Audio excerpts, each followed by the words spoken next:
I'm Nikki. And I'm Ryan. And this is Hiseerie.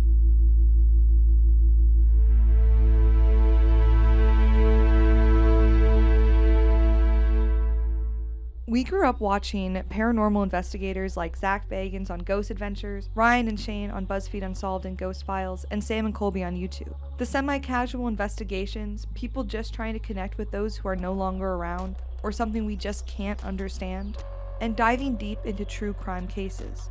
All throughout history, different cultures have believed in the paranormal. Divine gods, spirits, aliens, shaman, and witchcraft, just to name a few. Supernatural occurrences are reported all over the world and have become ingrained into pop culture. Since the beginning of humanity, people have been questioning the bigger picture of existence. What's really out there? Aliens? Ghosts? Bigfoot? Well, we wanted to try it ourselves in our own backyard. So come with us and explore the paranormal and macabre side of the great Midwest.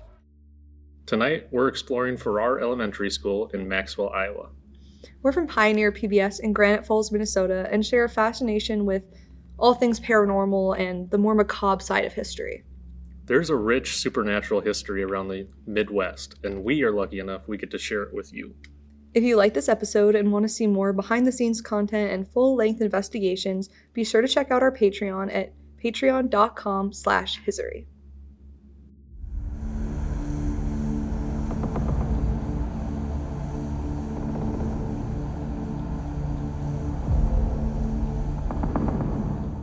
Farrar Elementary School was built around 1920 in Farrar, Iowa. It was built on 6 acres of rural farmland that was donated by local farmer Clark Gamble Geddes.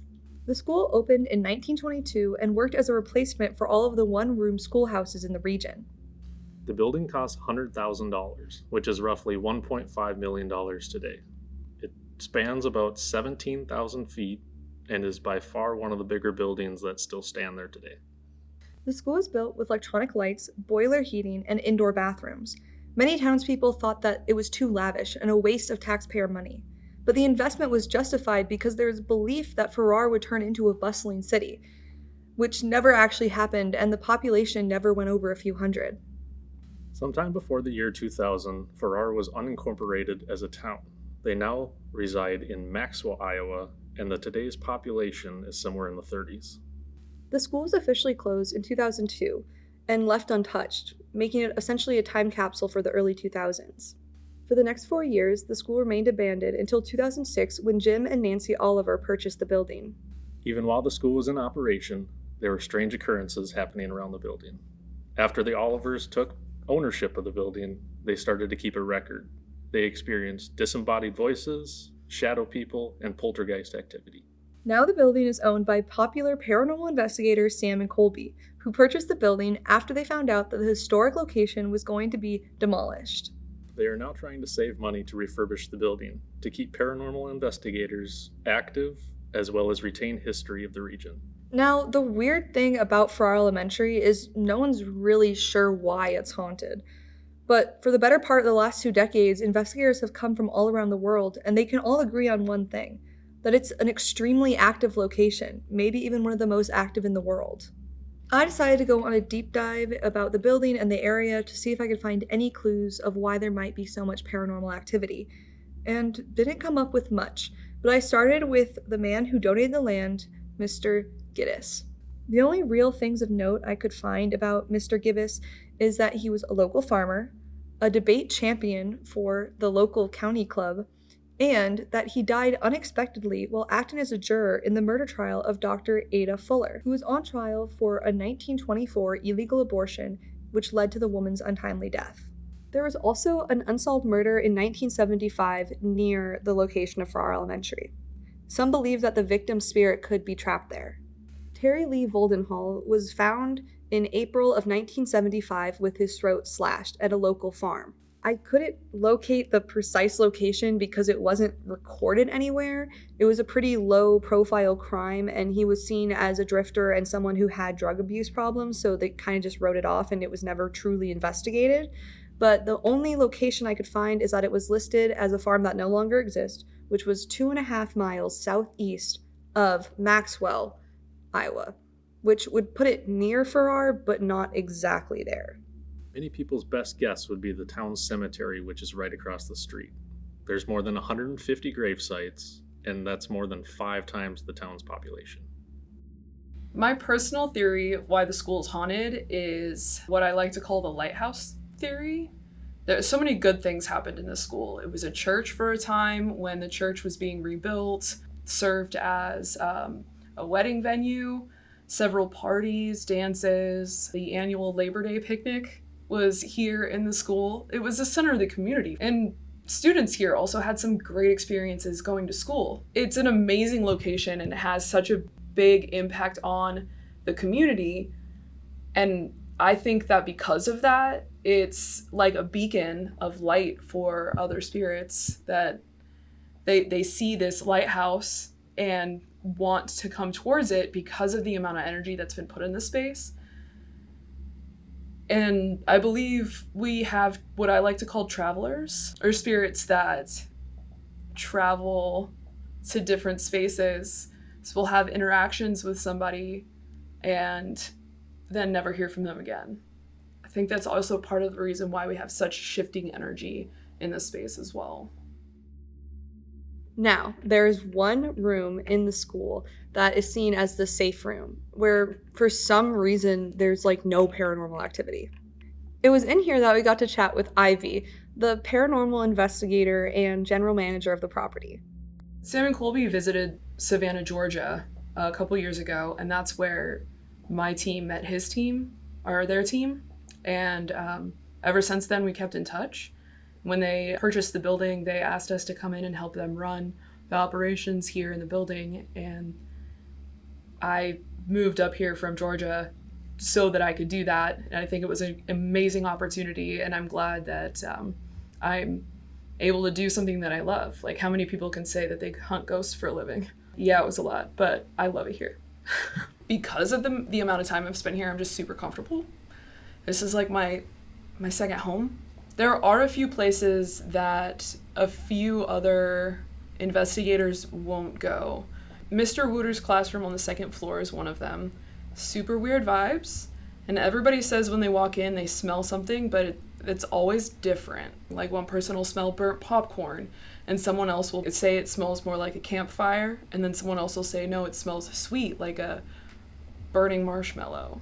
I really want more information on it because I want to know like what it is that's causing this, or if it's just like a psychological response to the energy in the space, or if there really is something that is trying to interact with people and that's just how they sense it. I don't know. I think it's insane.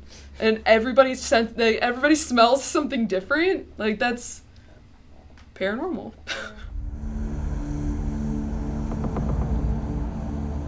Some of the most popular spirits, I would say, is the janitor and the principal. There's a theory that when the school closed, it didn't want to shut down. It wanted to continue running. So the school itself conjured 3 spirits: a principal, a librarian, and a janitor. And those are the spirits that kind of ran the school when nobody was actually attending school. The principal likes to hang out on the 3rd floor, and the janitor down in the gym and the boiler room area. And more often than not, those are the interactions that people tell me about during their tours, or what's the most notable during tours that I'm leading as well. First, we explored the 2nd floor. The 2nd floor is known to have kid spirits, and sometimes they tend to be tricksters. The most active rooms on this floor are rooms 206 and 205, or Mrs. Martin's room. After trying various tools and techniques, we just didn't really get anything on this floor, which happens. But the thing with that is not every location is going to be active, or we might not be able to catch things on camera. As the night went on, there was a pretty noticeable pattern where we'd feel drawn to a room or feel the energy of a room, but as soon as we would go in and actually settle in and like get ready to start, it was like the energy would just run away. There were a lot of rooms we would go in and you could feel an energy in the room, but it feels like it would move farther and farther from you. Definitely something or we felt something was there, but again, not capturable, but definitely an energy. Completely intangible, but like you could feel it. Mhm. Like it's hard to explain if you've never done it, but yeah.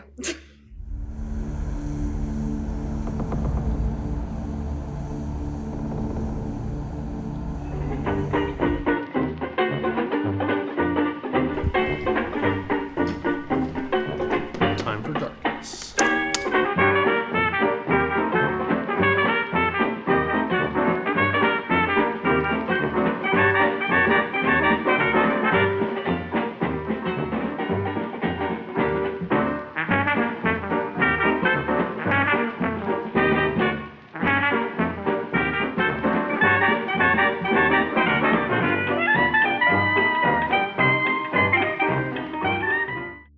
After that, we walked around almost the entire school throughout the night.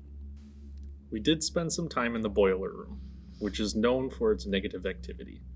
Some paranormal investigators believe there is a portal there.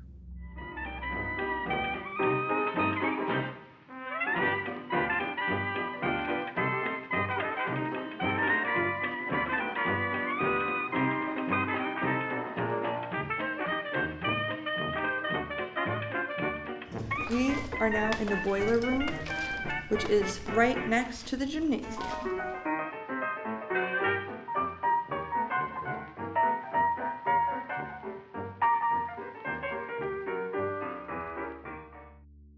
The third floor of the school is the most active, and where the principal's office is located.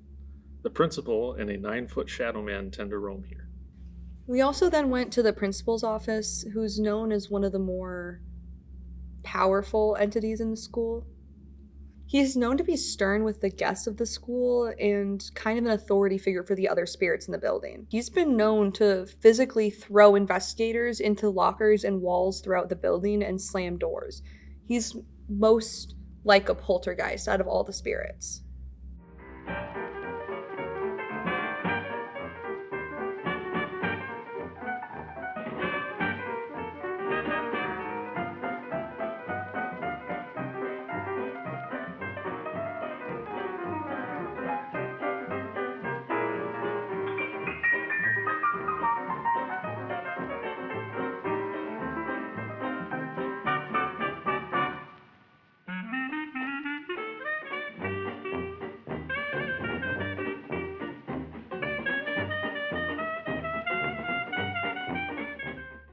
The third floor also houses the auditorium, which houses a lot of the kid spirits, and it's where you're most likely to interact with them.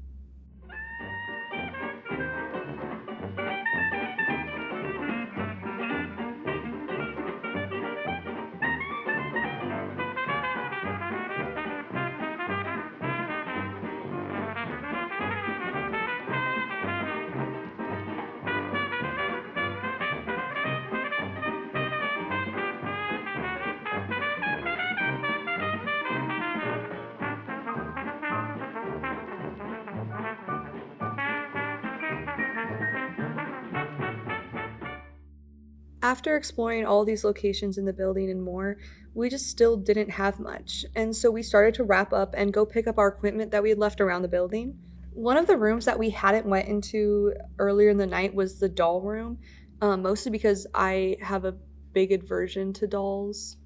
I second that. Yeah, like we're just we're not doll people. And so we just didn't think that it would be a nice place to go into. But it was the end of the night. I was feeling pretty confident because of the lack of anything really disturbing happening yet. So we marched on in there.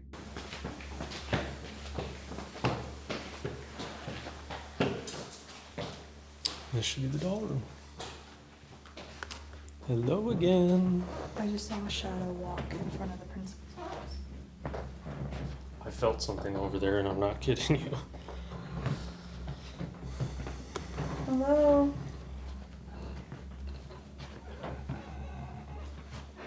Hello.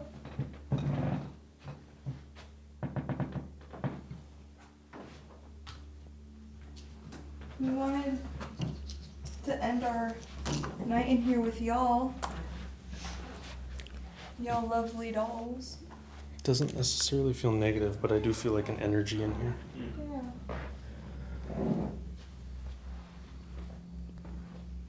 When we went in, we were both drawn to one specific doll. It was like, at least for me, it was so individualistic or unique. Like, I'd never really seen, there's just something about it that stood out. There was one thing that stood out to me, and its eyes are just such a unique color for dolls, and the only other place I've seen that is Boyd House. So that's kind of why we decided that doll. Yeah, if you remember our first episode ever, it was at the Boyd House, which is the first place that we really got a lot of activity, almost to the point of it being overwhelming. Not knowing what to expect. Yeah. But so we were like, let's take a photo with the doll. Like, it would be good, for social media stuff. Like, sometimes you want to take a picture with the doll. And as soon as we went over to the doll, there was just a shift in the room. And Ryan got a little queasy. So we took a pause. And as you'll see, we paused to ask if it would be okay, to ask permission, because that is the best way to go around haunted objects. So we stopped, asked, and were given a strong negative and decided it would probably be best to skip it. Thank you for letting us film, y'all. Very kind of you.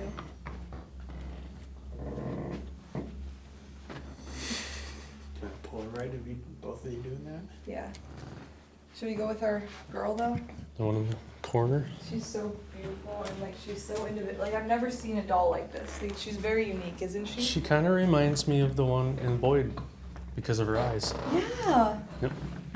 Hi, can we take a photo with you? Do you think that's a yes? I hope so. I hope this is okay. Should we try a pendulum first? You can. We're gonna...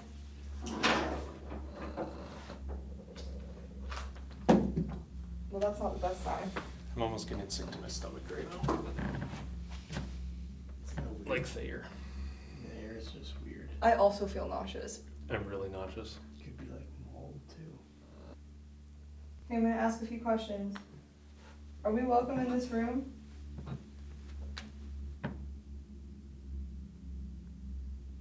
No. Oh. We'll go. Thank you for being honest. It just feels like this is the first time that it's felt worse after we were in here. But we were fine. It felt fine earlier. Yeah, I am really sick to my stomach in here. Alright. Oof. Can we just get our stuff from the auditorium and then head down? Let's see one now. Classroom, right? Yeah, the classroom's on the second floor though. And there I do want to take another Polaroid picture. I need a second. I am really nauseous. My stomach's just really tight. Oops. Sorry. It's okay.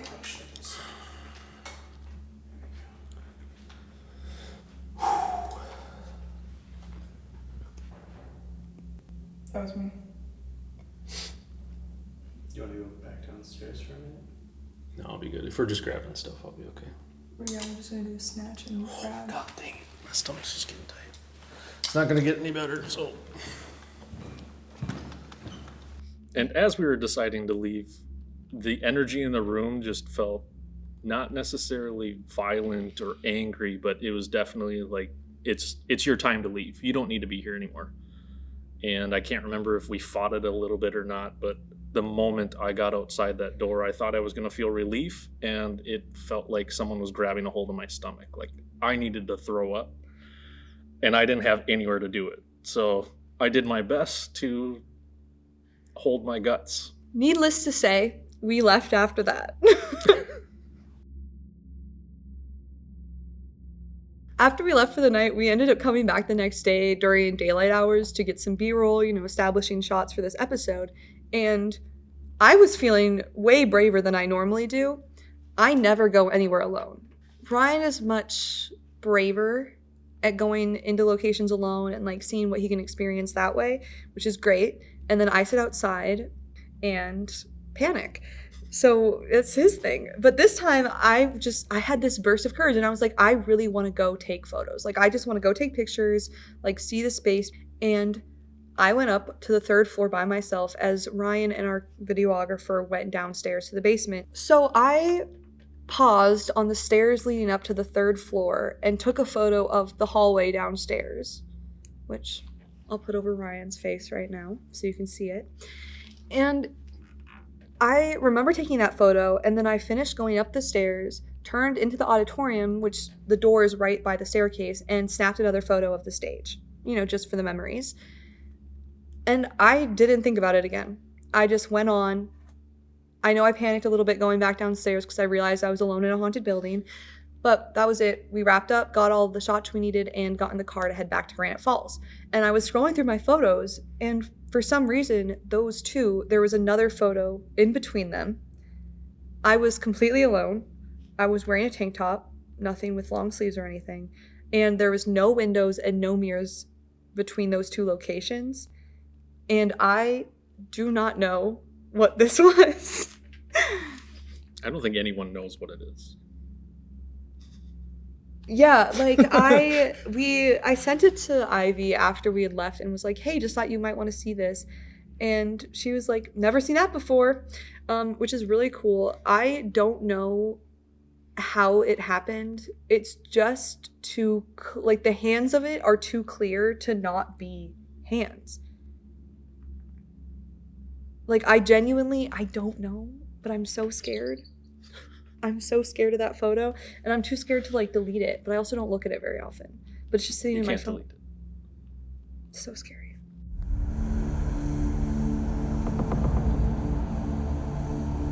Oh, I was in the military, and when I was stationed at Fort Bliss in Texas, in El Paso, Texas, my brother and I were sharing an apartment, so rent is expensive.